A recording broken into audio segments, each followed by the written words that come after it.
자, 이어서 시작하겠습니다. 자, 여러분들 저기 페이지 20페이지 한번 볼게요. 20페이지 2번 문제 한번 많은 문제는 풀 수는 없고, 자, 2번 문제만 한번 볼게요. 봐요.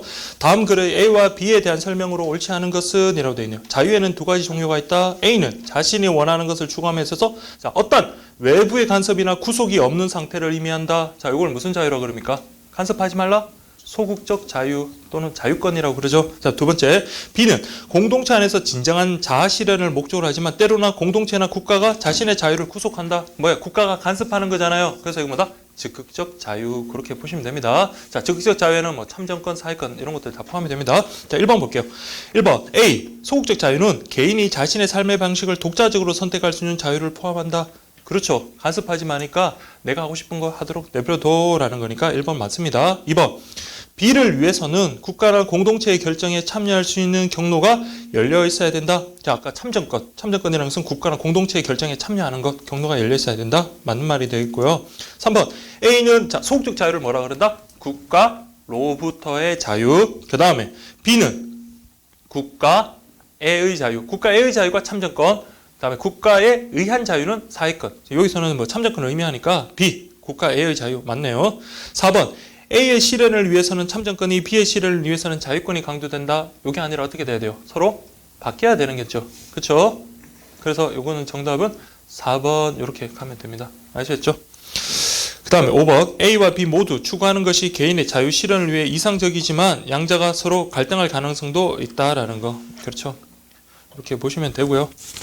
뒤에 문제 보시면 다 비슷하다고 느끼실 거예요. 그래서 여러분들 꼭 한번 문제 한번 풀어보시고 혹시 좀 이해가 잘 안 되시거나 그런 것들은 저한테 질문을 하시고, 일단 진도가 좀 급하니까 진도부터 나갈게요. 자, 이제 봐야 될 거는 민주정치의 발전입니다.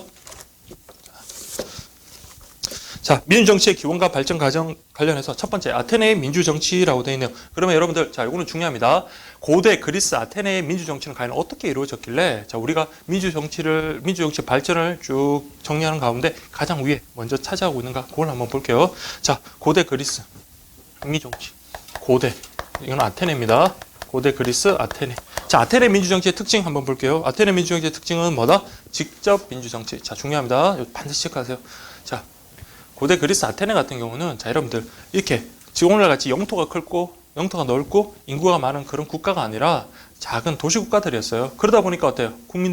시민들이 다 모여가지고 직접 정책 결정을 할 수 있을 정도의 어떤 그런 환경이 됐던 거예요. 그래서 자, 그리스 아테네 같은 경우는 자, 직접 민주정치다라는 거. 자, 여러분 직접 민주정치는 뭐예요? 내가 결정하고 그 결정한 것을 내가 받는 거잖아요. 그래서 뭐예요? 치자하고 피치자의 동의성을 가장 잘 구현한 형태다. 그렇게 보시면 됩니다. 아시겠죠? 치자, 다스리는 사람, 피치자, 다스림을 받는 사람이 서로 같다. 그런 동의성을 가장 잘 구현하는 형태다. 그게 바로 직접 민주정치. 그래서 아테네는 직접 민주정치다. 자, 아테네. 요거 특징 볼게요. 직접. 그 다음에 여기 이제 중요한 게 제한된 민주정치입니다. 제한된. 자, 왜 제한된 민주정치냐면, 자, 시민이면 누구나 아테네, 고대 그리스 아테네의 정치 결정에 참여할 수 있었다. 요거는 맞아요. 누구나 다 참여할 수 있는 건 맞았는데, 자, 요게 말장난 여러분 조심하세요. 자, 요거 한번 볼게요. 자, 고대 그리스 아테네 같은 경우는 자, 시민은 누구나 참여 가능했다. 이거는 맞는 말이에요. 참여 가능했다. 시민은 누구나 정치 결정에 참여했다. 근데 왜 제한된 민주정치였냐? 근데 얘네들이 시민의 개념을 갖다가 자, 일반 사람이면 누구나 다 시민으로 그렇게 인정을 한 게 아니라 누구를 뺐다? 여자, 외국인, 노예는 시민에서 제외시킨 거예요. 그러니까 여성, 외국인, 노예 같은 경우는 시민에서 대여됐기 때문에 시민이면 누구나 정치에 참여할 수 있지만 이 사람들은 시민이 아니기 때문에 이 사람은 그 고대 그리스 아테네 정치에 참여할 수 있었어요? 못했습니다. 그러다 보니까 이걸 우리가 말하다 모든 국민이면 누구나 참여할 수 있는 게 아니라 제한된 민주정치다. 그렇게 보면 되는 거예요. 그래서 여기 보시면 제한적 민주주의, 시민의 자격을 제한했다. 누구? 여자, 노예, 외국인을 제외하고 일정 연령에 도달한 누구한테만? 성년 남자들한테만 어떤 시민권을 부여해가지고 자, 이 사람들이 정치에 참여할 수 있고 이런 부류의 사람들은 정치에 참여할 수 있기 때문에 제한된 민주정치다. 그렇게 보시면 됩니다. 자, 그리고 이제 뭐 민주주의 관련 제도라고 돼 있는데, 자, 여러분들, 그 민회라는 건 여러분들 오늘날 의회라고 보시면 돼요. 사람들이 모여가지고 정책 결정을 의사 토론하고 하는 그런 민회고, 자, 평의회라는 것은 여러분들 그냥 오늘 정부 그렇게 보시면 되고, 그 다음에 법원. 자, 요거 체크할게요. 이때는 전문 법관이, 오늘날 우리나라처럼 뭐예요? 뭐 사법시험이나 이런 것들 통과한 전문 법관이 어떤 판결을 내는 게 아니라 이때는 무슨 제도? 배심원 제도. 자, 배심원 제도랑 쉽게 말해서 여러분 일반 시민들이 모여가지고 그 결정을 내리는 겁니다. 그래서 배심원 제도. 자, 우리 고대 그리스 아테네는 배심원 제도였다. 그 다음에 옆에 보면 도편 추방제가 있고, 옆에 보면 공직자는 추첨제나 윤번제로 선발되었다라고 되어 있는데, 자, 왜? 오늘날처럼 공무원이 되기 위해서는 뭐예요? 선거에 당선되거나 공무원 시험에 합격해야 되는 게 아니라 이때는 뭐예요?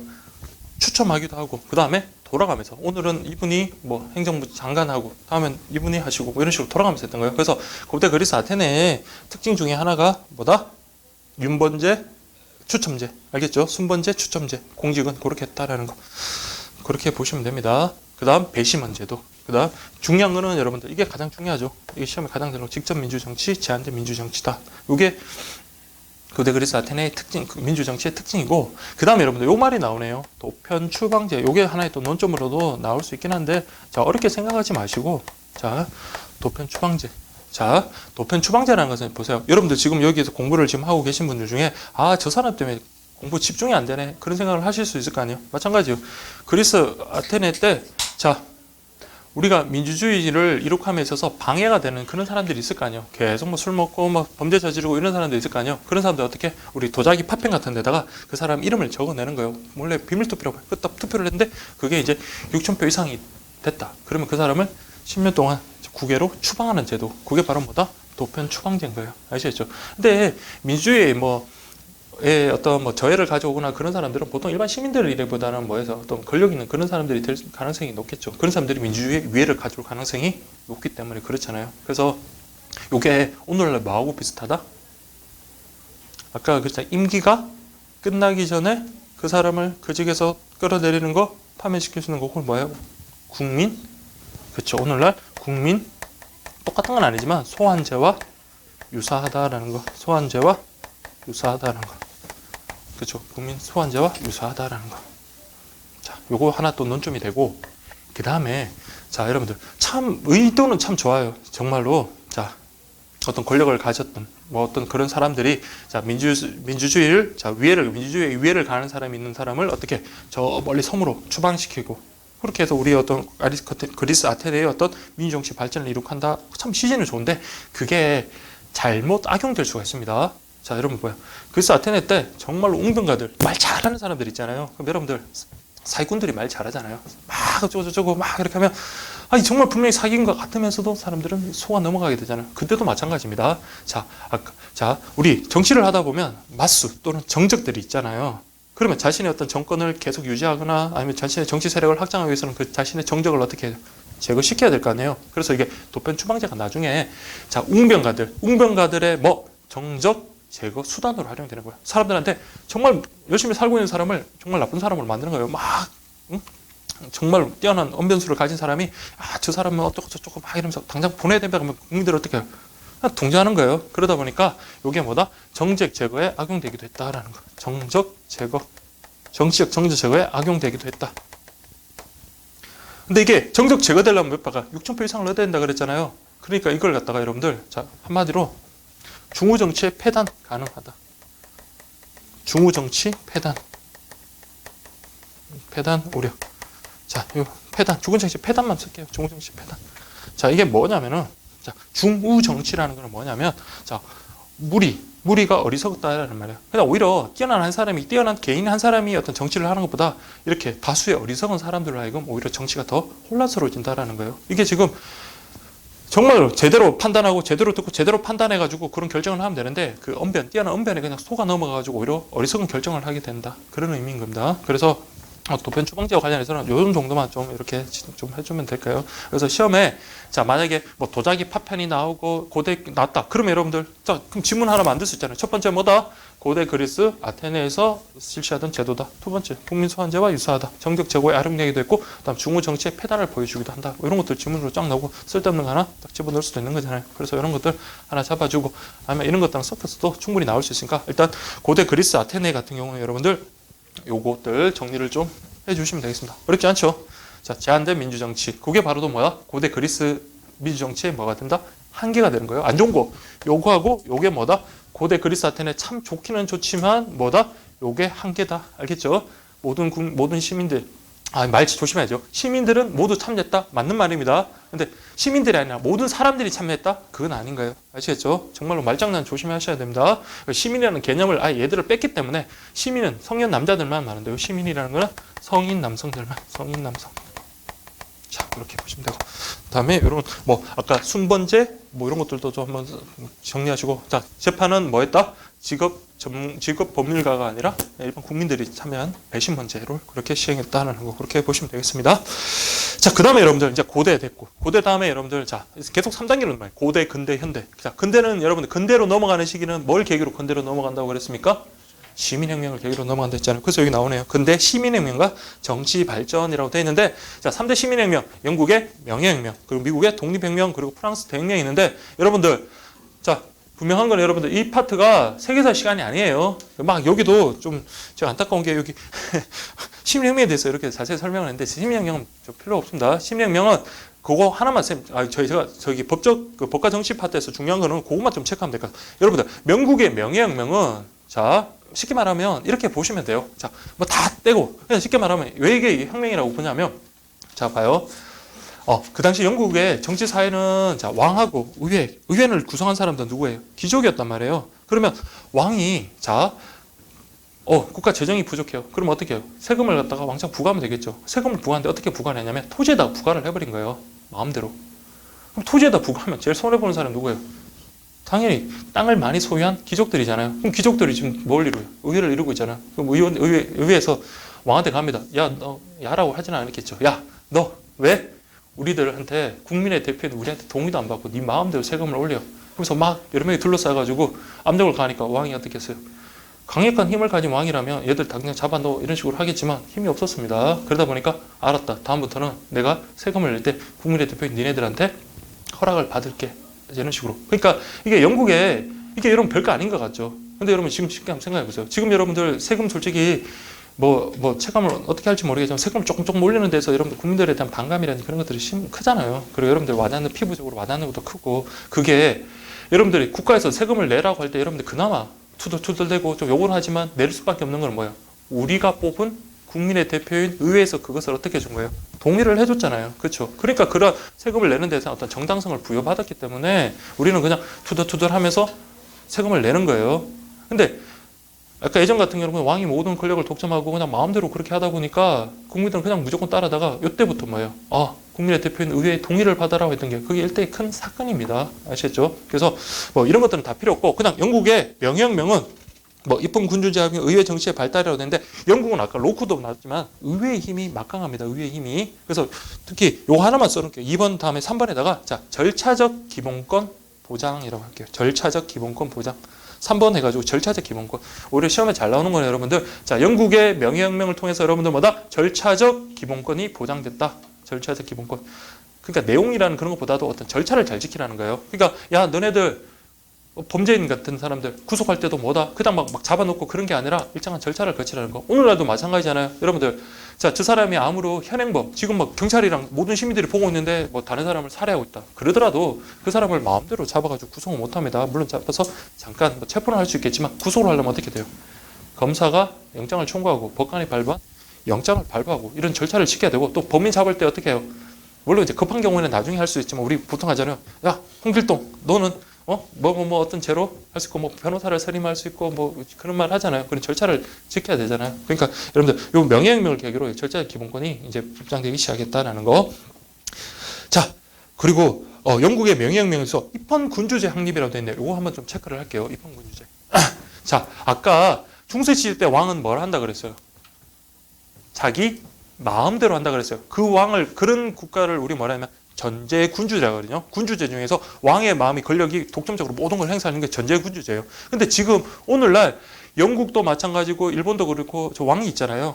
왕이 있지만은 근데 그쪽을 갖다가 우리가 뭐 민주주의가 아닌 나라 그렇게 안 하잖아요. 우리보다도 오히려 좀 민주주의 있어서는 더욱더 발전한 나라잖아요. 근데 그 국가는 왕은 있지만 공화군, 왕은 있으니까 공화국은 아니죠. 다만 뭐다?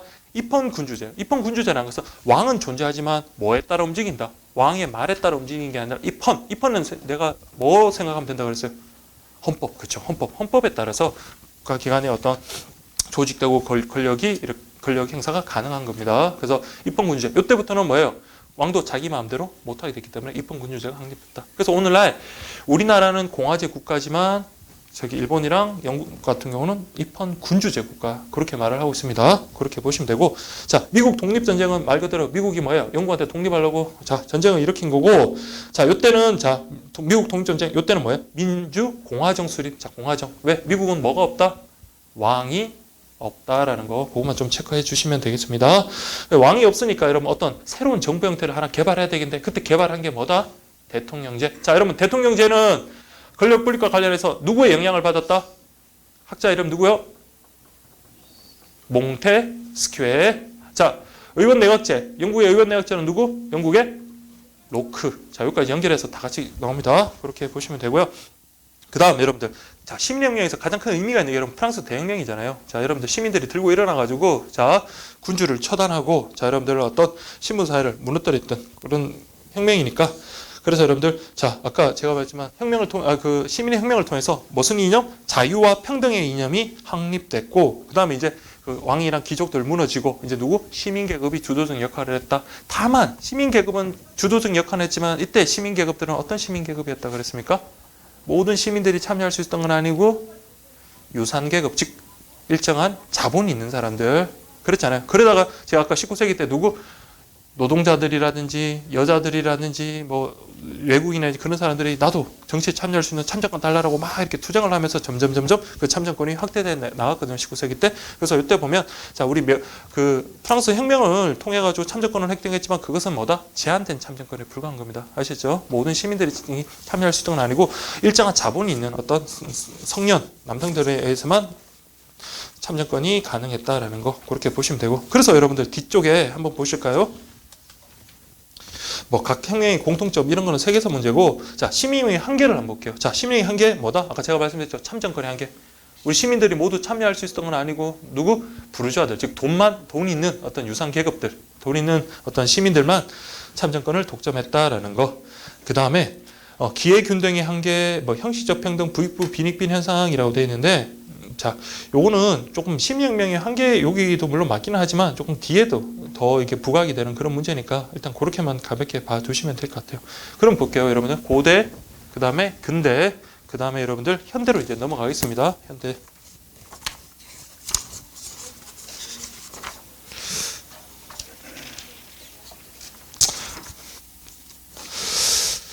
자, 여기 잠깐만요. 제가 이거 기회균등의 한계 할 때 그냥 이거 형식적 평등, 부익부, 빈익부 현상 이렇게 되는데 그것보다도 기회균등의 한계를 갖다가 여러분 참정권 의미에서 그렇게 바라보면 좀 이해가 쉬울 거예요. 그러니까 이때 정치에 참여할 수 있는 기회가 어떻게 해요? 평등했던 게 아니잖아요. 그렇죠? 누구한테만?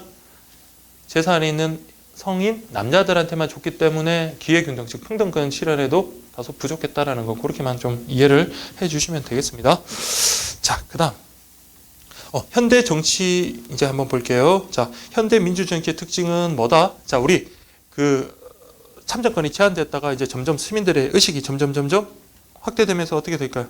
나도 선거권 달라, 나도 선거권 달라, 나도 정치에 참여하고 싶다. 그러면서 뭐야? 노동자들. 자, 차티스트 운동이라는 개념을 하나 좀 체크를 해줄게요. 차티스트 운동 그러면 여러분들 자, 영국 노동자들의 보통 선거제 확립 그 관련되거든. 그러니까 이거는 뭐하고 관계된다? 참정권 운동, 참정권. 그래서 차티스트 운동을 통해서 참정권이 점차 확대되고 되었다. 그게 바로 현대 민주정치의 특징입니다. 그래서 참정권 확대 운동이 다른 말로 차티스트 운동 이렇게 보시면 되고, 그다음 보통선거. 보통선거라는 것은 여러분들 뭐냐면 일정한 연령에 달하면 남녀 구분 없이 재산 구분 없이 누구나 투표를 할 수 있는 것. 그게 바로 보통선거제.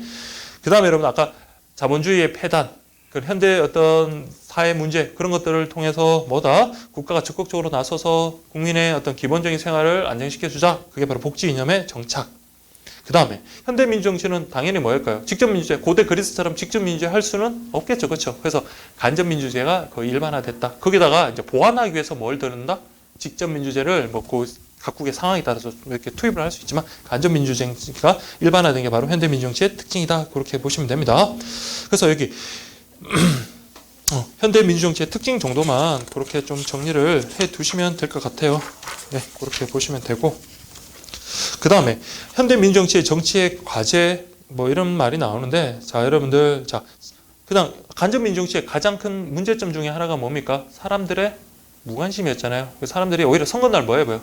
여행 가버리고 놀러 가버리고 그리고 난 다음에 정치에 또 그리고 뽑고 난 다음에 또 무관심하고 그런 것들인데 그냥 참여 민주주의 확대 국민들이 좀 더 적극적으로 정치에 참여할 수 있는 어떤 기회 장을 한번 마련해 보자. 그게 이제 과제고 그다음 호남 민주 정치 아까 말했지만 간접에다가 직접을 더한 거 그렇게 보시면 되고 그 다음에 아무래도 정치를 하다 보면 여러분들 우리도 지금 보잖아요. 보수 뭐 진보 정말 우리나라 같이 이렇게 심한 나라도 없을 거예요. 그 인터넷 같은 데 보면 그 댓글들 딱 보면 딱 그렇잖아요. 중간이 거의 없고 뭐야 탁탁 나뉘는 사람들 물론 이제 적극적으로 활동하니까 그렇긴 하겠지만 어쨌든 사회 통합 이런 것도 우리나라의 지금 현대의 어떤 민주정치의 어떤 과제가 될 수도 있겠다. 그리고 인권 보장 뭐 이런 것들 이런 것들은 여러분들 자, 시험에 나오는 거랑 상관없으니까 그냥 가볍게 보시면 됩니다. 자 그렇게 보시고요.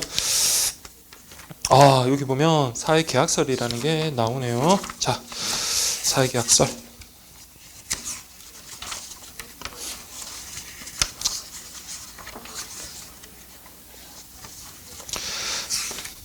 사회계약서를 보기 전에 그 밑에 보면 영국의 차티스트 운동은 어떻게 진행되었나라고 되어 있는데 자 요거 차티스트 운동 이런 표를 갖다 볼 필요는 없고 자 여러분들 자 아래 좀 볼게요. 영국의 차티스트 운동 요거는 무슨 운동이다? 선거권 확대 운동 즉 참정권 운동이다. 그렇게만 기억을 하시면 되겠습니다. 자 그렇게 보고 자 그 다음에 여러분들 사회계약서를 한번 볼게요. 사회계약서는 요 표를 갖다가 원칙적으로 다 외워야 됩니다.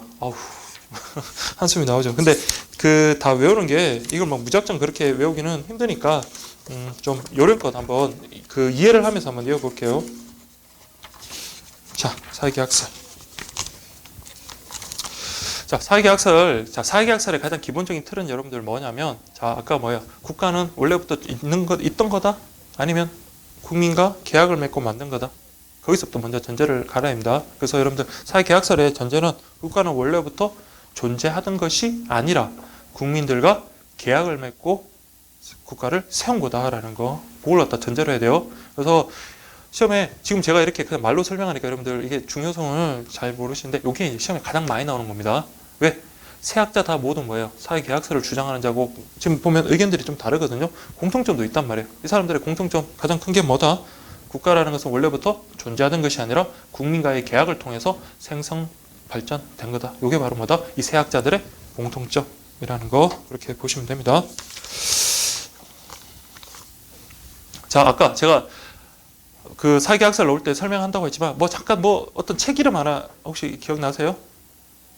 그렇죠. 리바이어던이라고. 자, 요거 나오면 홉스 기억을 하시면 됩니다. 자, 우리 사회계약설과 관련해가지고 여러분들 자, 학자 세 분을 자, 기억을 하셔야 되는데 가급적이면 여러분들 자, 여기 있는 순서대로 자, 모든 책이 다 이 순서대로 되어 있을 거예요. 제가 아직까지 수십 권의 책을 봤지만 이게 진짜 다른 순서는 하나도 못 봤는데 자, 어떤 순서? 요 순서대로. 여기도 마찬가지죠. 홉스, 로크, 루소. 자, 요 순서대로 한번 기억을 좀 하면 됩니다.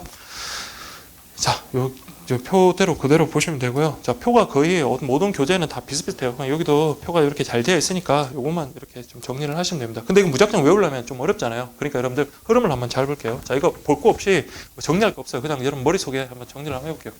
자, 우리 아까 홉스라는 사람은 어떤 사람이라고 그랬습니까? 아까 리바이어던에서 인간은 어떤 존재다? 이기적인 존재다라고 그랬습니다. 이기적인 존재이기 때문에 자, 국가가 없는 자연 상태에서는 인간은 놔두면 어떻게 될까요? 누가 죽든 죽겠죠. 그리고 막 맨날 강탈당하고 정말 사회가 혼란스럽겠죠. 그래서 홉스는 어떻게 했냐면 인간 얘들은 참 이기적인 존재이기 때문에 자연 상태에서 그대로 놔두면 안 된다는 거예요. 그러면 이것을 방지하기 위해서 홉스는 뭘 주장했다? 그래, 국가를 세우자. 국가를 세우자. 다만 국가를 세워서 사회계약을 맺는 방식은 좀 학자마다 다릅니다. 자, 이때 홉스 같은 경우는 인간은 뭐다? 이기적인 존재, 뭐 태어날 때부터 이기적인 존재, 상업설이라는 그렇게 이런 걸 보면 되고, 그 자연 상태는 아까 뭐다? 만인에 대한 투쟁이다라고 그렇게 보시면 될 거예요. 그 다음에 자 계약을 갖다가 하는데 잘 봐요. 홉스라는 사람은 자 일반 여기 이렇게 자연 상태에서 어떻게 혼란스러운 이 상태를 갖다가 국가와 국민들의 계약을 맺고 난 다음에 어떻게 하냐면 인간의 자연권, 즉 천부인권은 이 학자 셋 다 모두 있다라고 봤거든요. 인간이면 누구나 다 고유한 권리가 있다고 봤거든요. 근데 홉스는 인간이 가지고 있는 모든 고유한 권리를 국가와 계약을 맺되 어떻게 해라? 그것을 모두 국가한테 다 넘겨라. 즉 다 양도하자. 이렇게 본 거예요. 그러면 이제는 뭐야? 뭐만 있어요? 권리는 없고 국가에게 복종해야 될 의무만 남겠죠. 그렇죠? 그래서 이게 홉스 같은 경우는 자 자연권을 전부 양도합니다. 전부 양도. 자연권을 전부 양도한다. 그러면 여기는 얘들은 뭐예요? 권리는 없고 무조건 복종해야 되겠죠. 무조건 복종. 그래서 홉스 같은 경우는 자 절대 군주제를 옹호합니다. 절대 군주제 같은 경우는 우리의 권리 주장할 수 있어요? 없어요? 없잖아요. 무조건 뭐야? 군주에 대해서 너무 좋게 바라보는 거예요. 군주는 정말로 뛰어난 사람이고 오진 사람이기 때문에 저 사람이 하는 그 명령하는 거에 대해서 무조건 복종해야 된다. 그래서 뭐다? 무조건적인 어떤 복종 의무 그런 것들을 인정한다라는 거. 그래서 자연권을 전부 양도했다. 근데 보세요. 자, 자연권이라는 거는 인간이면 누구나 가지고 있는 고유한 권리라고 그랬습니다. 자, 인간이면 누구나 다 뭘 가지고 있다? 생명권. 생명을 함부로 침해해서는 안 되잖아요. 뭐 생명권, 그다음에 재산권, 그다음에 여기서 잘 등장하는 게 바로 저항권이라는 게 있거든요. 자, 저항권은 여러분들 요거 하기 전에 잠깐만 저항권 하나 설명할게요. 저항권에서 논점이 나올 만한 거는 자 요겁니다. 저항. 자, 여러분들 자 국가가 자 아무런 이유 없이 나한테 뭐예요? 막 세금도 부과하고 내 땅을 그냥 몰수했다고요. 옛날에 그런 일 많았잖아요. 내가 농사 짓고 잘 살고 있는데 갑자기 국가가 아무런 어떤 법적 절차도 없이 그 땅을 몰수하고 하는 그런 적이 옛날에는 많았습니다. 그러다 보니까 아니면 뭐 애매모호한 법을 갖다가 적용해가지고 막 내 걸 몰수하든 그럼 여러분들 어떻게 구제를 받을 수가 있어요? 제일 좋은 건 가서 따지는 거죠. 따지면 뭐 씨알도 안 먹히면 그 다음 어떻게 합니까? 뭐 법원을 통해서 그나마 정부하고 법원은 다른 기관이잖아요. 그러다 보니까 법원을 통해서 제3자의 기관이 제3의 기관인 어떤 법원을 통해서 이것을 해결하려고 했는데 법원조차도 정부의 편을 손을 들어주는 거예요. 근데 그게 당한 사람이 나뿐만 아니라 그 일대 모두 당했다고 합시다. 이제는 아무런 법에 규정되어 있는 그런 구제 절차를 아무리 거치더라도 우리 국민들의 어떤 권리가 보장이 안 된다고 볼 때 그게 한 사람 한 사람의 문제가 아니라 그 지역 주민 전체다. 아니면 전 국민이다. 뭐 이런 식으로 규모가 커졌다. 그러면 여러분들 국민들은 그냥 가만히 참고만 있어야 되는 거예요? 아니잖아요. 그렇다고 법에 규정된 절차를 따르라. 그럼 매일 와서 시위를 해요.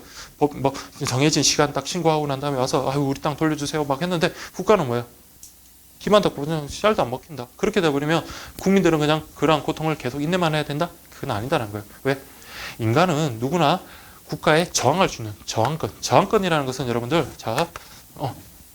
초헌법적인 권리다. 이거 초자란 말이 있으면 이게 없어도 상관없다는 거예요. 초헌법적 권리는 헌법에 저항권이라는 게 규정이 없더라도 인간이면 누구나 당연히 인정되는 권리다라는 거예요. 뭐 좀 천부인권 이런 거다.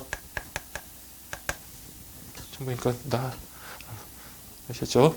그 다음에 자 아까 말했지만 여러분들 평화적인 방법, 그다음에 합법적인 방법으로 그 자신의 의사를 표명해도 그걸 안 듣잖아요. 그러니까 이 저항권이라는 거는 그런 법에 보장되어 있는 그런 그 절차를 다 따랐지만 그것이 보장이 안 되거나 구제가 안 될 때 실행하는 마지막 수단이에요. 그래서 뭐다? 이거는 최후의 수단. 또는 이걸 갖다가 보충성이라고 그러거든요. 보충성. 다른 구제 수단이 있으면 다른 구제선을 다 거치고 난 다음에 그렇게 한다는 거. 그 다음에 자 여러분들 저항권은 다 모든 방법을 동원했는데도 안 돼요. 그럼 국가 앞에 가가지고 그냥 뭐 침묵 시위를 하든지 그냥 뭐 계속 막 피켓 만들고 막 소리치고 그거 하면 더 씨알도 안 먹히겠죠. 자 이때 중요한 거는 여러분들 폭력 행사도 가능합니다. 폭력 행사도 가능. 자 이게 여러분들 폭력 행사가 불법 아닌가 하지만 이건 어쩔 수 없는 거. 왜? 우리 법에 규정된 어떤 모든 다른 구제 수단 다 거쳤음에도 불구하고 그것이 안 먹힐 때 마지막으로 행사하는 게 바로 폭력적인 행사가 가능한 거거든요. 자 이게 그래서 여러분들 저항권과 관련된 우리 대법원 판례 중에 하나가 그거 있잖아요. 옛날에 김재규 아시죠? 김재규가 자 박정희 대통령을 자 총으로 쏘고 난 다음에 자 우리 군사 재판에서 마지막으로 항변한 게 뭐였냐면 내가 박 대통령을 죽인 거는 뭐다? 나라를 구하겠다는 구국 의지의 표현으로서 그것은 바로 뭐다? 저항권 행사다라고 이렇게 주장을 했던 거예요 마지막에. 법원에서는 저항권이면 당연히 국민 인간이 누구나 다 인정되는 거고 저항권을 행사할 수 있는 그런 상황이었다. 그러면 당연히 김재규 편을 들어주면 무죄가 되겠죠. 근데 우리 그때 그 당시 재판관들은 저항권이라는 거는 뭐 하여튼 김재규의 말을 들어주진 않았어요. 김재규의 말을 들으냐. 근데 김재규가 왜 저항권이라는 말을 우리 헌법에 저항권이라는 건 없었지만 저항권은 뭐였어요? 초헌법적인 권리죠. 헌법의 규정과 상관없이 인간이면 누구나 인정되는 그런 권리고, 자 절대 권력자한테 이렇게 해서 말하면 그게 먹히겠습니까? 아니면 정부 기관을 통해서 그것을 좀 시정해달라고 해도 먹히겠어요? 안 먹히겠죠. 그러니까 이런 다른 구제 수단이 다른 뭐 어떤 막 그런 수단을 거치더라도 어차피 안 먹힌다. 그리고 뭐 폭력 행사가 이것도 저항권 행사 가능하다 그랬잖아요. 그렇기 때문에 마지막으로 주장한 거는 그 김재규 국가정보원장이 그 당시 뭐였죠? 안기부처네. 하여튼 중앙정보부장. 자, 그 김재규가 그 법원에서 주장할 건 저항권이었지만 저항권을 인정하지는 않았습니다. 아시겠죠? 저항권의 특징이 요건 제가 말한 요 세 개가 딱 시험용입니다. 나머지 것은 필요 없고 어쨌든 자, 저항권은 헌법에 명문의 규정이 없어도 인간이면 누구나 당연히 인정된다. 맞다. 저항권 행사 시 뭐다? 폭력적인 행사도 가능하다. 맞다. 그리고 저항권은 최후의 수단, 다른 구제 수단이 있다. 또 하나가 혹시 있다면 자, 우리 헌법 전문. 그러니까 우리 헌법 규정에는 없는데 헌법 전문에 이렇게 돼요. 419 의거 정신 뭐 이렇게 돼 있거든요. 요걸 갖다가 우리 자 이렇게만 딱 볼게요. 더 이상 나올 게 없습니다. 그래서 저항권은 이렇게 보시면 됩니다. 헌법 전문에 419 의건의 정신 뭐 그 따라 이게 바로 있잖아요. 직접적으로 우리 헌법에 저항권을 갖다가 명시한 규정은 없지만 헌법 전문에 419 의거 요걸 갖다가 우리 헌법 그 저항권을 갖다가 간접적으로 명시한 거다 이렇게 보고 있습니다. 자, 요게 이제 저항권이다. 저항권이 뭔 줄 아시겠죠? 그러면 이제 봐요. 홉스 같은 경우는 모든 자연권을 국가에게 전부 양도했습니다. 그러면 저항권까지도 어떻게 했어요?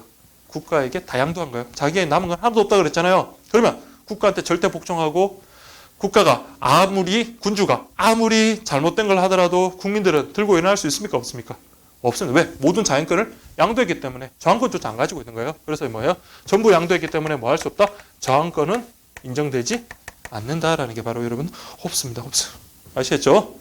그리고 홉스에서는 뭐 해서 왕한테 모든 권력을 다 줬으니까 요런 왕을 무슨 왕? 모든 권력을 가지고 있는 왕을 절대 군주. 그러니까 이때는 절대 군주제를 옹호했다라는 거예요. 그러면 여러분들 아까 우리가 국민주권 원리 할 때 국민주권 원리 이전에는 무슨 주권이라고 했습니까? 군주 주권이라고 그랬잖아요. 그러면 홉스는 뭘 옹호한다? 국민주권이 아니라 군주 주권주의를 옹호한다라는 거 아시겠죠? 그렇게 연결해 주시면 되겠습니다. 예, 그렇게. 자, 그렇게 보시면 되고 그 다음에 자 로코 같은 경우는 자 인간의 본성과 관련해 가지고 자 특별한 언급이 없었습니다. 특별한 언급, 인간은 착하다, 인간은 악하다 이런 언급이 없어서 그래서 어떤 분들은 뭐 성선설이라고 하기도 하지만 그건 뭐 정확한 정답은 아니고 그래서 그냥 이런 언급이 없었다, 그냥 백지다 이렇게 보시면 돼요. 그래서 이거는 백지사. 자, 그 다음에 아까 자연 상태에서 홉스는 뭐랬어? 인간의 이기적인 속성을 해서 만인의 만에 대한 투쟁이라 그랬잖아요. 근데 로코 같은 경우는 인간은 자 나쁜 사람은 아니에요. 나쁜 상태는 아니지만 그렇다고 이게 완전히 완벽하게 평화로운 상태는 아닌 거예요. 왜냐하면 가끔씩 자 어딜 가나 뭐야 또 튀는 애들 있잖아요. 가끔씩 그런 자연법을 위반하는 사람들이 있기 때문에 뭐 가끔씩은 뭐 생명이 뭐 위험해질 수도 있고 재산을 뺏길 수도 있고 그런 위험이 있잖아요. 그래서 요 로코 같은 경우는 불완전한 평화 상태다.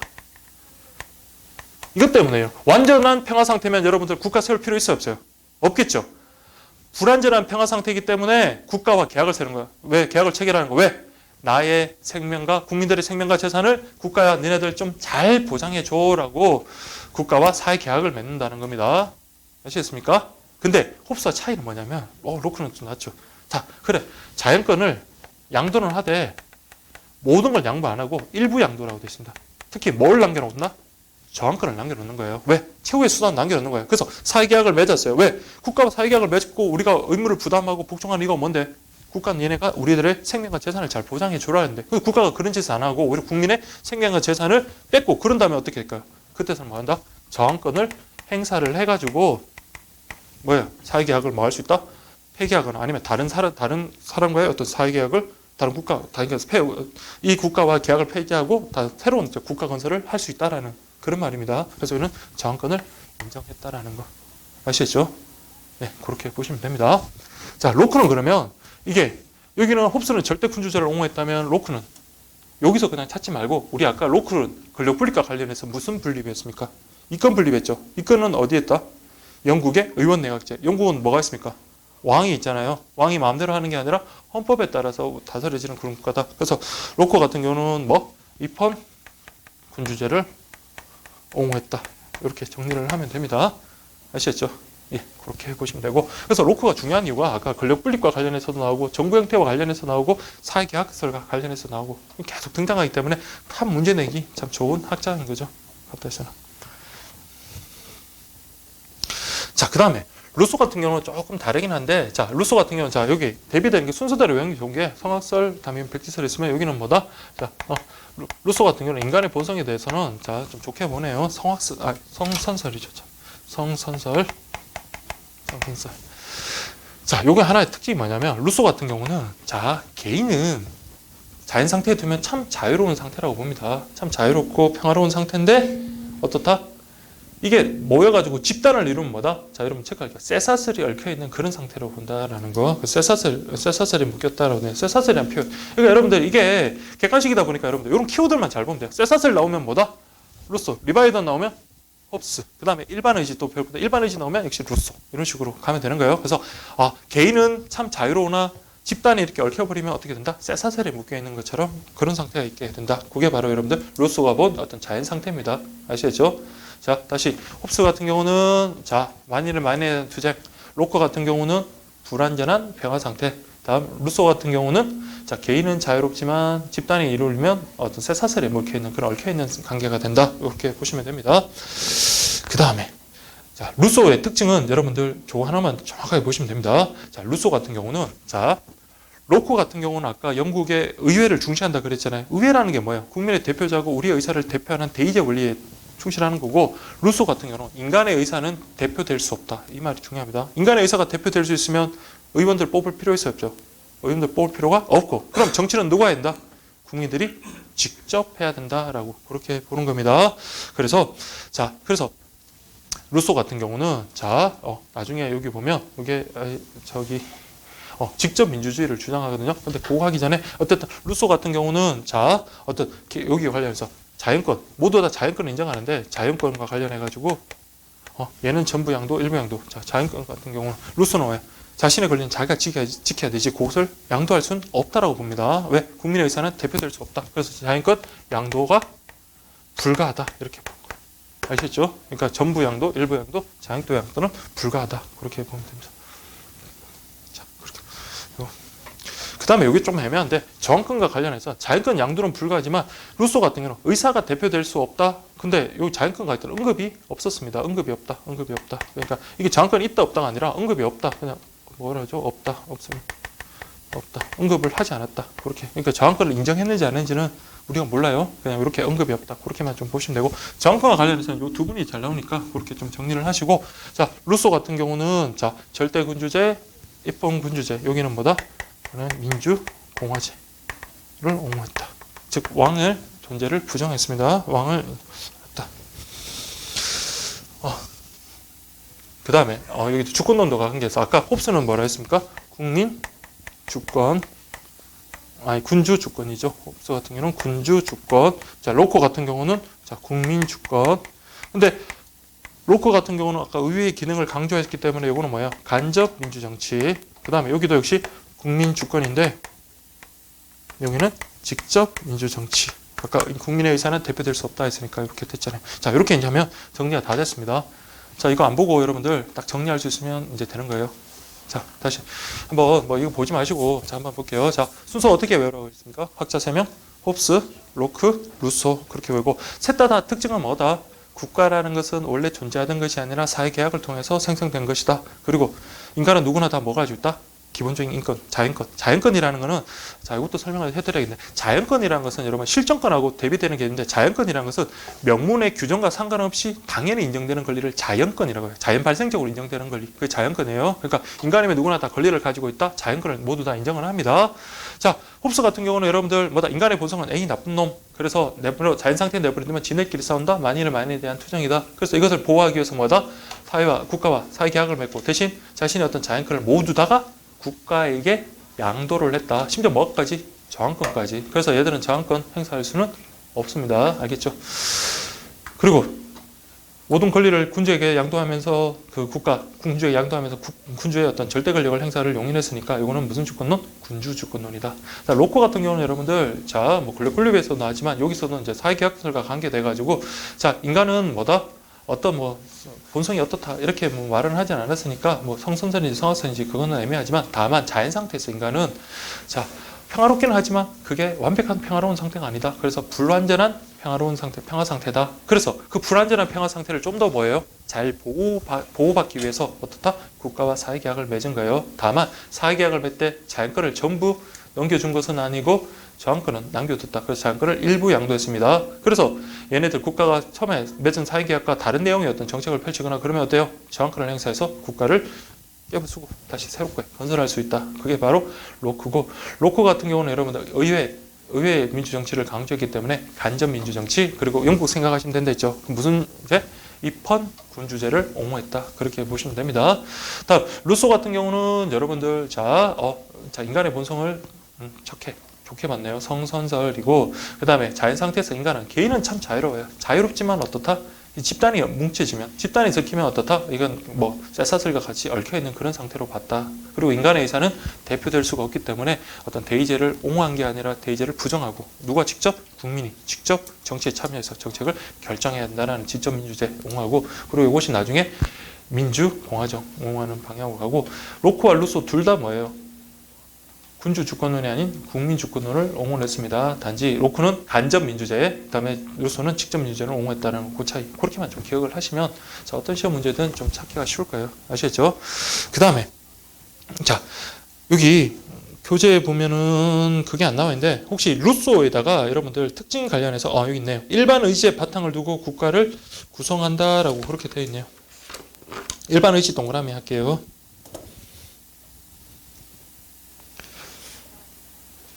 자, 일반 의지. 일반 의지라는 말이 나오면 여러분들 뭐다? 루소다라고 그렇게 기억을 해주시면 됩니다. 그러니까 여러분들, 자, 쉽게 말해서 여러분들, 저기 일반 의지라는 것은 국민 한 사람의 어떤 의지, 의사에 따라서, 개인 한 사람의 의사에 따라서 어떤 정책을 결정하는 게 아니라, 자, 국민 대다수가 원하고 생각하는 그런 방향이에요. 그러니까 한 사람의 의지가 모여서 단순한 총합은 아니에요. 그건 전체 의지라 그러는데, 그러니까 여러분들 하나, 둘, 셋, 넷, 다섯 뭐 이렇게 한 10분이 모여가지고 야 이번에 이런 것을 결정하자라고 해서 그게 그 10분의 의사대로 가는 게 그게 이제 일반 의지는 아니고, 그러한 10분의 의사뿐만 아니라 다른 것들을 모두 초월해서 좀 더 우월한 좀 가치가 있는 그런 생각들 있잖아요. 그런 것에 따라서 정책을 하는 게 바람직하다라고 봤던 겁니다. 그래서 일반 의지에다가 동그라미 한번 하세요. 왜냐하면 시험에 뭐가 나오냐면 뭐 일반 의지의 의미나 이런 게 나오는 게 아니라, 일반 의지란 말이 딱 나오면 뭐 생각해라? 루소 그러면 아까 여기 쭉 생각하면 돼요. 그래서 막 다음 설명하는 학자 근데 뭐 일반 의지에 따라 이런 말이 나오잖아요. 그러면 이 학자는 루소구나. 그럼 뭐다? 뭐 민주공화제, 뭐 직접민주제 이런 것들을 여러분들 머릿속에 탁 나가서 정리를 하시면 됩니다.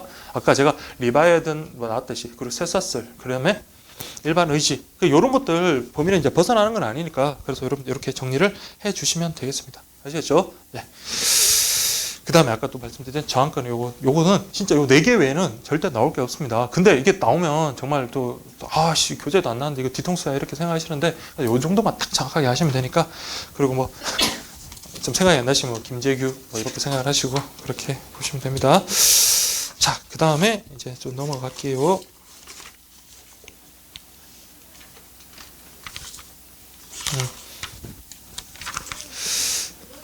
잠깐만요. 31페이지 한번 볼게요. 31페이지 2번 한번 볼게요. 31페이지 2번 보면 아테네의 민주주의에 대한 설명 잡아요. 치자, 피치자, 동일성. 치자와 피치자, 동일성이 가장 잘 추구되는 게 뭡니까? 다스린 사람이 또 다스림을 받는 거잖아요. 그래서 직접 민주정치니까 1번 맞고, 여성, 노예, 외국인, 시민권 없었다. 시민자 아니었잖아요. 그렇죠? 그 다음에 3번 생활 양식으로서의 민주주의가 실현됐다. 자, 여러분 생활 양식으로서의 민주주의라는 것은 고대 그게 아니라 언제 현대에 와서 이제 그 정치 의미가 확대되면서 그렇게 인정이 되는 겁니다. 그래서 생활 양식으로 민주주의라는 것은 현대적 의미다. 다음에 공직자 선출은 어떻게 한다고 그랬어요? 시험 봐서 보는 게 아니라 추첨하기도 하고, 다음에 돌아가면서 윤번 그렇게 하기도 하고, 다음에 시민이 직접 참여해 의사 결정한다. 직접 민주제, 의회, 민회가 있었다. 맞는 말이 되겠네요. 그래서 여러분들 저 고대 그리스 정도는 좀 정확하게 좀 알아보시고, 참 좀 많은 문제를 풀면 좋긴 하겠지만, 자 일단 그렇게 아시고 이제 35페이지 한번 볼게요. 정치 권력과 민주주의. 자, 이거는 여러분 시험에 안 나옵니다. 정치 권력하고 폭력 비슷한 면이 없지 않아 있어요. 왜? 강제력이 있는 겁니다. 그냥 강제로 무엇을 할 수 있는 힘이 있다라는 의미에서 정치 권력과 폭력은 비슷하다. 근데 여러분들 정치 권력, 우리가 왜 대통령의 그 말에 복종을 하고 의회에서 결정한 그 내용에 대해서 우리가 복종을 합니까? 우리가 직접 그분들에게 그러한 권한을 부여했잖아요. 그걸 갖다 우리 뭐냐면 정당성을 부여했다. 또는 민주적 정당성을 부여했다라고 그러거든요. 그래서 여러분들 많은 문제가 되는 게 우리 그 헌법재판소 재판관 같은 경우는 9분이 계시거든요. 그래서 세 분인데 3명은 누가? 대통령이 하고, 물론 9분 다 나중에는 대통령이 임명은 하지만 3분은 대통령, 3분은 국회에서 선출하고 3분은 대법원장이 임명한단 말이에요. 대법원장이 추천한단 말이에요. 그러면 자, 대통령하고 국회는 뭐예요? 국민이 선거를 통해서 직접 뽑았기 때문에 그 사람들은 뭘 얻었어요? 민주적 정당성을 획득한 기관들입니다. 다만 대법원장은 뭐예요? 쉽게 말하면 시험 쳐가지고 그냥 공무원이잖아요. 근데도 그 대법원장에게 이 사람들하고 같은 막강한 권력을 준다는 게 과연 민주적 정당성이 없는 이런 사람에게 그럼 권한을 줘도 되는가라는 그런 요즘에 좀 뭐 반성이나 논의들이 좀 있기는 있어요. 그래서 정치 권력과 폭력은 자 강제로, 우리 폭력도 그러잖아요.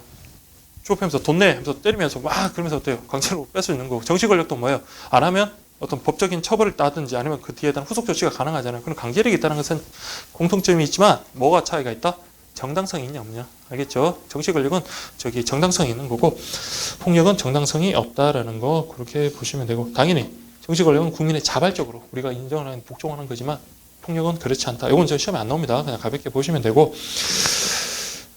그래서 다 특징 그것과 관련해서도 그렇게 쭉 넘어가면 되고요. 다음에 정치 권력의 정당성의 근거, 요것만 여러분들 좀 한번 볼게요. 자, 정치 권력의 정당성 근거. 아까 우리 중세에서는 왕이 자신의 권력이 정당성을 어디서 찾았을까요? 어떤 사상이 필요하다 그랬잖아요. 그래서 사람한테 주입했다. 뭐라고? 나는 누구한테? 니네랑 달라. 그렇죠. 나는 신으로부터 이런 권력을 부여받았기 때문에 너네는 나한테 무조건 복종해야 되고 딴지 걸면 안 돼라는 그런 게 있습니다. 그래서 중세시대 때는 왕권 신수설이 어떤 정치 권력의 바탕이 되었고, 오늘날에는 자 여러분들 뭐다? 사회계약설이라든지 뭐 천부인권이라든지 그런 것들이 다 하나의 바탕이 되었다. 권력의 바탕 되었다. 자, 여기 중요한 게 정당성의 근거와 관련해서 합법성과 도덕성이라는 거, 그것만 좀 체크를 할게요. 자, 밑에 보면 표가 이렇게 나와 있네요. 합법성과 도덕성이라고. 자, 제가 체크하는 것만 체크할게요. 자, 여러분 합법성이라는 것은 밑줄 끌게요. 형식적 근거. 자, 도덕성이라는 것은 반대로 실질적 근거라고 되어 있네요.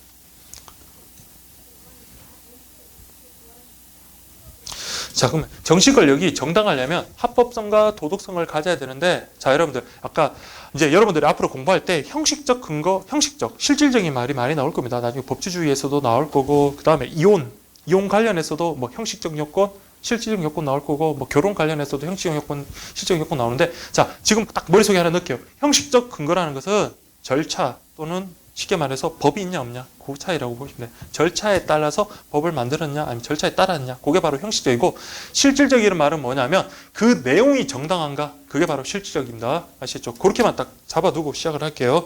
그러면 정치 권력이 정당하려면 어떻게 된다? 법이 있어야 돼요. 그러니까 형식적 근거로서 합법성, 즉 법이 존재해야 되고 법에 따라야 되고, 그 다음 뭐다? 그 법의 내용도 정당해야 된다라는 그 말입니다. 그게 바로 도덕성. 아시겠죠? 그래서 정치 권력이 정당하기 위해서는 합법성과 도덕성을 갖춰야 되는데, 합법성이라는 것은 형식적 근거, 즉 법이 존재해야 된다 또는 법의 절차에 따라 만들어졌어야 된다. 다음에 도덕성이라는 것은 실질적 근거로서 뭐다? 그 내용이 사회 정의에 부합해야 된다라는 그 말입니다. 그래야지만이 정치 권력이 정당해지는 거예요. 만약에 합법성만 있으면 어떻게 될 거예요? 이상한 법 만들 수 있겠죠. 옛날 히틀러가 여러분들 자 독재를 할 수 있던 가장 그게 뭐예요? 악법을 만들었잖아요. 자 히틀러는 그래요. 나는 법치주의 지켰어 라고 그래요. 왜? 의회를 장악해가지고 뭐야 자기가 원하는 법을 갖다 만들게 한 다음에 그 법에 따라서 뭐예요? 뭐 생체 실험도 하고 또 모든 권력을 자기에게 독점시킬 수 있었던 거잖아요. 근데 정치 권력 관점에서 바라보면 어떤가요? 아무리 합법성, 즉 형식적인 근거는 있다 하더라도 그 내용이 어땠던 거예요? 사회 정의나 그런 것들에 어긋나는 그런 거 있잖아요. 그래서 이거는 정치 권력이 정당하지 못하다고 그렇게 평가할 수가 있는 겁니다. 아시겠죠? 자, 볼게요. 자, 합법성이라는 것은 정치 권력의 행사의 형식적 근거다. 그래서 뭐다? 법에 근거해서 행사돼야 되고, 법에 근거해서 행사되어야 한다. 그래서 정당하지 못한 권력 행사 방지를 위해서 자, 우리가 일단 자, 이것들이 다 뭐다? 임기 내에 이게 법에 따르냐 안 따르냐 그걸 찾는 거예요. 그래서 도편 추방제, 국민소환제, 탄핵심판. 자, 탄핵심판도 여러분들 마찬가지. 여러분 노무현 대통령 때 여러분 좀 기억이 나실 거예요. 그래서 막 그때 막 유시민 의원 막 그 위에서 울고 막 그때 했잖아요. 그 막 던지고 그 박관용 국회의장 마이크 하는데 옆에서 경호 실 사람들이 막 그 맞고 막 했던 그 기억이 있을 겁니다. 탄핵심판이라는 거는 자 여러분들 자 고위 공무원들이 있어요. 탄핵 그 대상이 되는 사람들 대통령.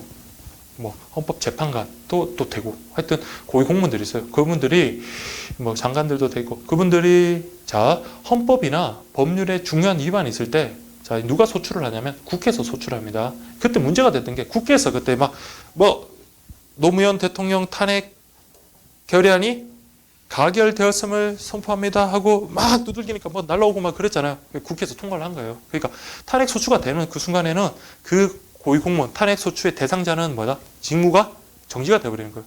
그때 되면 대통령 노무현 대통령 그때 대통령에서 직무가 정지가 되어버렸어요. 언제까지? 탄핵 심판 결정이 날 때까지. 탄핵 심판 결정은 누가 하냐면 앞으로 배우겠지만 헌법재판소에서 하거든요. 그때 그렇게 된 겁니다. 그것도 탄핵 심판도 마찬가지 뭐예요? 그게 임기랑은 상관없이 그 고위공무원을 어떻게 해다? 그 직에서 끌어내리는 거잖아요. 다 마찬가지 도편 추방제, 국민소환제, 탄핵심판. 탄핵심판 얘기를 그래 좀 하자면 아까 말씀드린 대로 그때 그렇게 해서 노무현 대통령이 어떤 그 대통령으로서의 권한 행사가 정지되고 그때 누구? 우리 그 대통령의 권한 대행 1순위가 국무총리거든요. 그 당시 이제 고원 국무총리가 대통령 권한 행사를 하신 거예요. 그래서 뭐 대통령이 결재해야 되는 것들 다 이제 노무현 대통령 대신 고원 국무총리가 그렇게 하고 했었는데 아무튼 요 세 가지가 다 비슷한 그런 내용들이네요. 그래서 이거 법에 어긋나는 행동을 했다. 자 그런 것을 방지하기 위한 제도로서 도편 추방제, 국민소환제, 탄핵심판 뭐 그런 것들이 있다라고 되어 있고 그 다음에 4.19 혁명 아까 제가 말했지만 4.19 혁명 자 요거 저항권과 관련해서 그런 건데 자 우리 법에 어긋나는 짓을 했으니까 우리 국민들이 들고 일어난 거잖아요. 이게 4.19 여러분 아시죠? 자 여러분들 그 자유당 그 당시 이승만 대통령 때잖아요. 이승만 이기붕 부통령 뭐 그때 여러분들 그 선거 자체가 완전히 부정선거였잖아요. 오히려 뭐예요? 선거에 막 그 투표한 사람들 숫자보다 획득한 표가 더 많고 막 그때 막 온갖 부정선거가 막 난립하다 보니까 그러니까 이게 그 당시 여러분도 아시겠지만 그런 사회 불의에 한가할 수 있는 가장 큰 세력은 누구냐면 여러분들 자 솔직히 이제 기성세대로 가면은 저만 생각해야 되는 게 아니라 뭐 다 가족들 생각해야 되고 그러다 보니까 그냥 뭐 술로 먹고 그냥 속만 달래지 그것들 몸소 실천하기는 힘든데 그 당시도 마찬가지 학생들이 들고 일어나는 거죠 제일 먼저. 그게 이제 나중에 전국적으로 확산되면서 이제 그때 이승만 대통령이 하야라는 것을 스스로 이제 물러나는 겁니다. 이승만 대통령이 하야되고 미국으로 가고 그 다음에 그 대통령제의 어떤 폐단을 느낀 나머지 이제 의원 내각제로 바뀌는 계기가 됐는데 그래서 4.19 혁명이 정말 국민들이 자발적으로 그런 불의에 한가한 그런 전형적인 모습이기 때문에 우리가 아까 말씀드린 대로 저항권을 헌법 전문에 우리나라는 국민은 저항권을 가진다 그런 규정은 없습니다. 다만 헌법 전문에 불의에 한거한 4.19 혁명의 이념을 정신을 이어받던가 하여튼 그런 식으로 써있는데 그걸 우리 저항권에 어떤 간접적으로 우리가 추론할 수 있고 명시할 간접적으로 이렇게 나타내고 있다 그렇게 보고 있는 겁니다. 그래서 4.19 혁명이나 4.19 의거 뭐 4.19 혁명 뭐 이런 것들이 다 뭐다 그래 법에 어긋난 어떤 정치 세력들의 법에 어긋난 합법성 법에 어긋나는 어떤 그런 것들에 대한 어떤 저항 수단이었다 그렇게 보시면 되고 도덕성은 아까 뭐라고 했습니까? 법이 존재는 하지만 그 내용 자체도 또 어떻게 된다? 존재만 해서는 되는 게 아니라 내용도 사회 정의나 이런 거에 부합해야 된다라는 그런 겁니다. 그래서 보시면 권력의 행사 의도가 헌법 및 민주의 근본 이념 사회 기본적 가치 등 어떤 이런 것들 내용에 위반해서는 안 된다라는 거 그래서 국민의 도덕적 기대를 충족하지 못한 정책의 집행은 정당성을 인정받지 못한다라고 이렇게 구분이 되어 있는데 아시겠죠? 정치 권력이 정당하려면 형식적으로도 충족돼야 되고 실질적, 내용적으로도 사회정의에 부합해야 된다. 자, 이게 앞으로 계속 나올 겁니다. 자, 그 다음에 여러분들 법치주의. 자, 시험에 제일 많이 나오는 게 여러분들 앞부분에서 법치주의 같아요. 법치주의. 자, 법치주의 여러분들. 자, 정리할게요. 자, 시간이 없으니까 막 지우면서 설명할게요. 자, 법치주의는 크게 자, 여러분들 법치주의가 뭡니까? 인치주의의 반대말. 인치주의는 뭐예요? 사람이 지 마음대로 자, 정책 결정하고 다스리는 거라면 법치주의는 뭐다? 법에 근거해서 권력을 행사하는 걸 우리가 법치주의라고 합니다. 자, 시험에 나오는 거는 법치주의 개념이 아니라 여러분들 자, 형식적 법치주의, 그 다음에 실질적 법치주의 이렇게 있습니다. 형식적 법치주의와 자, 실질적 법치주의. 자, 형식적 법치주의와 실질적 법치주의. 자, 형식적 법치주의. 자, 법치주의와 관련해서 형식적 법치주의는 아까 제가 말했지만 형식이란 말이 나오면 뭐에다? 형식, 즉 절차를 지키면 된다라는 겁니다. 그러니까 형식적 법치주의라는 것은 아까 법치주의가 법에 따라서 정치 권력을 행사하는 거잖아요. 그러면 형식적 법치주의라는 것은 자, 법에 따라서 그런 권력을 행사하면 된다는 거예요. 그러니까 뭐냐면 합법적인 절차에 의해서 제정된 법이 있고 그 법에 따라서 그것을 집행하면 뭐다? 법치주의에 부합한다라고 보는 게 바로 뭡니까? 형식적 법치주의인 겁니다. 아시겠죠? 형식적 법치주의는 법에 근거만 있으면 된다. 그리고 그 법이 합법적인 절차에 따르면 된다라는 게 바로 형식적 법치주의입니다. 실질적 법치주의라는 것은 아니야. 아무리 합법적인 절차에 따라서 법을 제정하고 그 법에 따라서 정책을 집행하더라도 그 법의 내용이 뭐다? 사람들의 어떤 우리 사회의 기본적인 가치나 아니면 사회 정의에 어긋나서는 안 된다는 거야. 그러니까 이거는 뭐냐면 형식만 보는 거고 얘는 뭐다? 내용만 보는 게 아니죠. 뭐까지? 형식 플러스 내용입니다. 이거 말장난 소음 안 돼요. 자, 형식뿐만 아니라 내용까지도 사회 정의에 부합한다. 그게 바로 실적 법치주의인 거예요. 그러면 여러분들 악법도 법이다. 우리 소크라테스 그랬잖아요. 악법도 법이다. 악법은 뭐예요? 그것도 정당하게 제정을 한 거잖아요. 다만 뭐다? 그 내용이 악법, 내용이 악법이잖아요. 그러면 형식적 법치주의에 따르면 악법도 법이다. 맞는 말이 되잖아요. 근데 여기는 악법도 법이다. 아니, 그 내용도 부합해야 되기 때문에 이거는 법이 아닌 거. 법치주의에 어긋나는 게 되는 겁니다. 자, 형식적 법치주의, 실질적 법치주의 그렇게 보시면 돼요. 그래서 형식적 법치주의는 법치를 형식적으로 자 강조하는 경우, 그다음에 여기는 내용까지도 중시하는 경우다. 그렇게 보시면 되겠습니다. 자, 형식적 법치주의. 자, 우리 형식 중시, 형식 절차 중시. 자, 내용 문제 삼지 않는다. 여기는 뭐다? 여기까지 둘 다 중시. 그렇게 보면 되겠습니다. 자, 요거는 근데 단순히 그냥 요 개념만 알 게 아니라 여러분들 많은 논점이랑 연결되기 때문에 시험에 잘 나오는 겁니다. 이번에 수능에도 여러분들 고3 수능에도 나왔던데 자, 봐봐요. 형식과 절차만 중시하고 내용은 문제 삼지 않는다. 그러면 그 법을 무슨 수단? 독재하에 악용 수단으로 할 수 있는 겁니다. 자, 독재자가 어떻게 해요? 입법부만 장악하면 뭐야? 어떤 내용이든 자기에게 유리한 법을 삼고 그래서 그리고 난 다음에 뭐야? 그 법에 따라서 정책을 집행하면 되는 거잖아요. 그렇죠? 이거는 뭐다? 독재 악용. 그래서 여러분들 형식적 법주의 해가지고 가장 많이 나오는 게 여러분들 자, 유신헌법 그 체제의 어떤 권위주의 국가에서의 어떤 그거랑 그다음에 히틀러 수권법이라는 게 있거든. 히틀러 수권법이 있는데 히틀러 수권법 관련해서 그 내용 보면 그 대통령에게 모든 권한이 집중되어 있고 심지어는 뭐예요? 그 내용 자체가 정말 기본적인 인간의 존엄성을 말살할 수 있는 그런 내용까지 담고 있어요. 근데 히틀러가 그 의회를 장악하다 보니까 그런 법이 가능했던 거예요. 그러니까 여러분들 독재자가 아무런 법도 없이 혼자 하진 않아요. 왜? 법을 만들어 놓잖아요. 법을 만들어 놓고 자, 나는 이 법에 따라서 집행할 뿐이야 라는 그런 항변을 할 수 있게끔 그렇게 만들어 놓는 겁니다. 그래서 히틀러도 마찬가지로 그런 식으로 했다라는 거. 히틀러 수권법보다 형식적 법치주의에 따르면 그거는 법치주의에 부합하는 거예요. 아시겠죠? 왜? 내용을 문제 삼지 않기 때문에. 형식과 절차만 중시하지 내용은 문제 삼지 않기 때문에.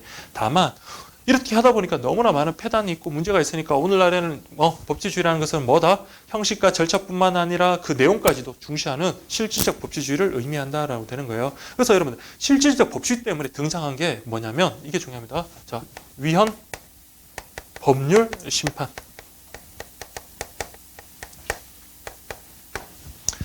자, 아까 여기는 독재 악용, 히틀러 수권법 이런 것들, 히틀러 수권법 이런 것들만.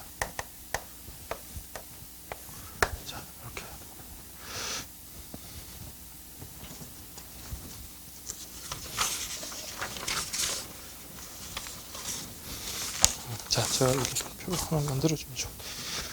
자, 이게 자, 위헌법률심판이라는 건 여러분들 뭐냐면, 자, 우리 국회에서 법률을 만들었어요. 근데 그 법률이 헌법에 위반되는 법률을 만들었으면 우리 헌법재판소에서 그 법률을 갖다가 헌법에 위반된다, 그럼 그 법률을 무효로 할 수 있는 거거든요. 그거는 뭐예요? 국회에서 만들었다는 것은 형식적 요건은 충족시킨 거잖아요. 다만 그게 뭐가 문제가 된 거예요? 그 내용이 문제된 겁니다. 아시겠죠? 내용이. 자, 우리 뭐 위헌 판결 받은 거 최근에 뭐였습니까? 간통죄 위헌 판결 받았잖아요. 우리 원래 형법에 보면 간통죄 저지른 사람들 그 처벌하게끔 되어 있습니다. 형사 처벌하게끔 되어 있는데 우리 헌법재판소에서 뭐라고 그랬습니까? 야, 이제 시대가 바뀌었고 그런 어떤 성적 자기 결정권을 고려한다면 간통죄는 이제 우리 헌법의 기본 정신에 어긋난다. 뭐 이런 식으로 판시를 했습니다. 이건 뭐예요? 헌법재판소에서 간통죄를 폐지한 거는 뭐다? 그 간통죄 만들 때, 형법 만들 때는 뭐 절차는 제대로 지켰겠죠. 다만 뭐 내용이 뭐다? 오늘날 사회 질서와 좀 부합하지 않는다라는 그런 판단에서, 즉 내용을 중시하다가 보니까 위헌 법률 심판 제도가 등장한 겁니다. 아시겠죠? 그래서 여러분들 우리 위헌 판결 받아가지고 여러분들 그 어린 시절 때랑 좀 많이 달라진 것들이 좀 많이 있잖아요. 지금 같은 경우는 뭐였습니까? 민법과 관련해 가지고 좀 많은데 그 호주 제도라는 거, 그런 것도 폐지가 되기도 했고, 갑자기 기억이 안 나네. 어쨌든 자, 그렇게 많이 폐지가 되고 바뀐 게 바로 실적 법치주의와 관련이 있다. 그렇게 보시면 됩니다. 자, 여기까지는 자, 일반 이제 교재에서 이렇게 이제 등장하는 거고, 모든 기본서에 등장하는데, 이제 좀 더 깊이 들어갈게요. 진짜 이거 형식적 법치주의, 실적 법치주의는 제가 막 이 과목 전체 통틀어서 탑3 잡으라면 이건 탑3 안에 들 수 있을 정도로 너무나 중요한 겁니다. 자, 너무나 중요한 거니까, 물론 작은 문제에서 이렇게 나올 수 있을지는 모르겠지만, 그래도 한번 볼게요. 자, 내용은 이제 아시겠죠? 독재 악용될 수 있고 히틀러 수권법이 가장 대표적이다. 그 외에 이제 대표적인 것들 한번 볼게요. 자, 여러분들. 자, 우리 옛날 춘추 전국시대 때, 자, 그때 막 각 나라들이 막 서로 이렇게 군용 할거 막 하다 보니까 그 사람들이 어떻게 했어요? 인재를 막 등용해가지고 그런 어떤 자신의 어떤 그런 정치 세력을 넓히고자 했대요. 그때 그래서 우리 춘추 전국시대라 그러고, 그때 뭐예요? 제자 백가라 그래가지고 여러분들 공자 맹자 등장하고 뭐 법가 등장하고 묵자 등장하고 노자 장자 등장하는 게 바로 춘추 전국시대거든요. 그러다가 전국에 우리 시황제 진시황이 뭐예요? 통일을 해버리잖아요. 진시황은 강력한 독재자입니다. 그러니까 자신의 어떤 독재를 갖다가 뒷받침하기 위해서, 자, 아까 유가사상, 도가사상, 법가사상,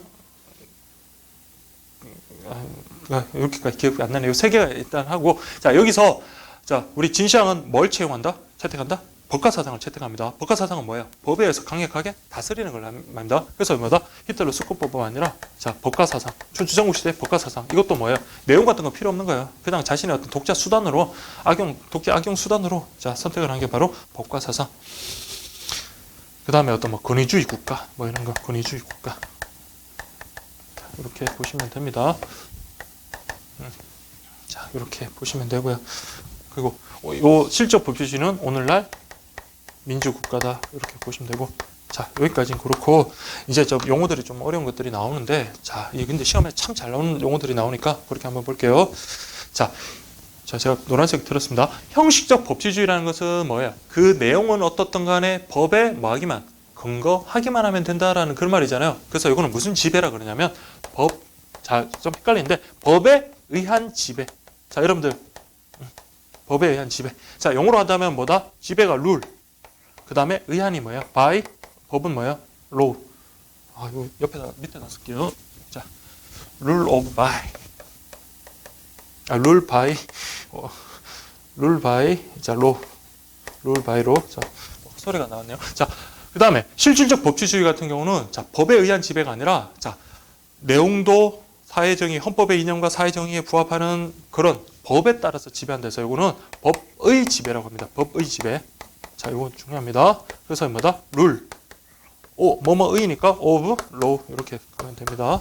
자, 형식적 법치주의는 법에 의한 지배. 그러니까 여러분 하나만 기억하고 있으면 돼요. 형식적 법치주의는 법에 의한 지배. 의하니까 by. 그 다음에 실질적 법치주의는 법의 지배. 자, 우리 그러면 형식적 법치주의는 내용을 문제 삼지 않잖아요. 그럼 통치할 때도 뭐예요? 법에 근거하기만 된다 했어요. 이거는 통치의 합법성을 강조합니다. 통치의 합법성을 강조.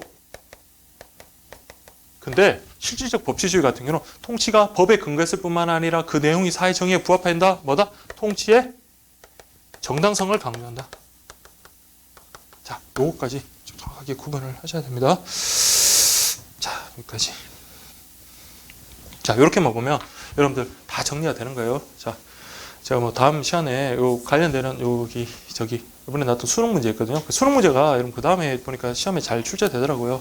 너무 복잡한 거 아니라도 이런 것들은 어떻게 나왔는지 한번 확인을 해볼게요. 자, 여러분들, 자, 정리 한번 할게요. 형식 법칙, 실질 법칙, 그 내용, 자, 법의 형식에 근거만 하면 되냐? 형식 법칙주의. 아니다. 그 내용까지 사회 정의에 부합하고 헌법의 이념에 부합한다? 실질적 법치주의. 자, 형식적 법치주의를 갖다가 악용하면 어때? 독자에 악용할 가능성이 있다 그랬죠. 그 대표적인 게 뭐다? 히틀러 수권법, 그리고 어떤 권위주의 국가라든지 뭐 권위주의 국가, 뭐 절대왕 시대 뭐 법도 마찬가지겠고, 그 다음에 우리 춘추 전국 시대 때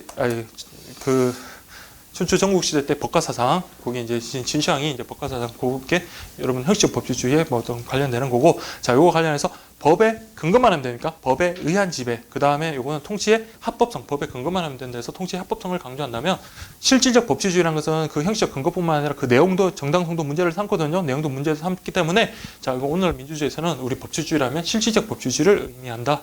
실질적 법치주의는 정말 중요한 게 여러분 법의 지배.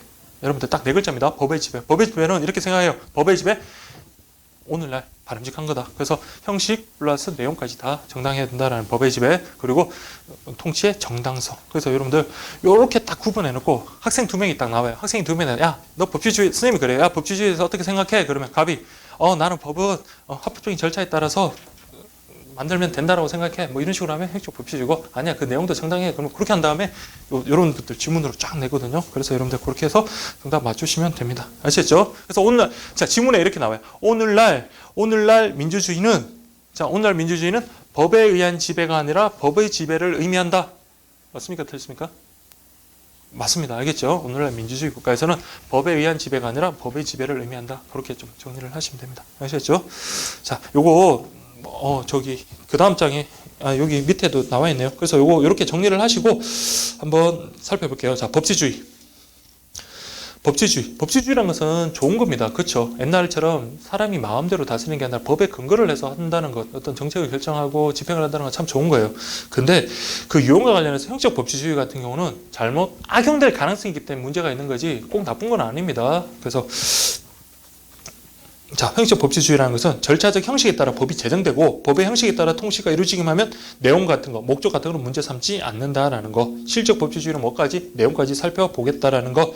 그래서 여러분들 위헌법률심사제, 요거는 어디와 관계된다? 실질적 법치주의를 실현하는데 목적이 있다. 아시겠죠? 그 법률의 내용이 헌법에 위반되면 우리가 위헌 무효로 처리하기 때문에. 민주정치와 법치주의. 자, 민주정치는 정치 형태로서 민주주의를 의미하는데, 자, 법에 지배하고 법에 의한 지배. 자, 4번을 한번 볼게요. 민주주의는 역시 마찬가지 나왔네요. 법에 의한 지배가 아닌 법의 지배를 의미한다 라고 되어 있고, 법의 지배가 진정한 의미의 어떤 법치주의다. 그렇게 보시면 되겠습니다. 아시겠죠? 이렇게만 정리를 딱 하시고, 그렇게 문제 같은 거 이렇게 한 2번 좀 풀어보면 여러분들 충분히 될 것 같아요. 자, 그 다음에 여러분들, 요 하나 빠뜨렸네요. 또 시험에 또 잘 나오는 게, 자, 19세기에 등장하면 여러분들, 자, 법실증주의라는 말이 나오거든요. 법실증주의. 잠깐만, 여기 보면, 아직 쓰지는 마시고, 법실증주의. 자, 보시면, 법실증주의라는 말은 이 학파들인데, 이게 뭐냐면, 이 사람들은 뭘 책으로 본다? 법을 나봉 책으로 보는 거야. 이 사람들은 뭐다? 법에 규정되어 있기만 하면 그것은 뭐다? 책이니까 무조건 지켜야 된다. 그 내용은 문제 삼지 않는다. 그럼 법실증주의는 어디와 관계될까요? 그렇죠. 형식적 법치주의와 관계되죠. 요거 좀 법실증주의 요것도 하나 좀 체크를 할게요. 다른 책은 잘 안 나오던데 그래도 법실증주의는 자, 어쨌든 형식적 법치주의와 좀 가깝다라는 거. 그래서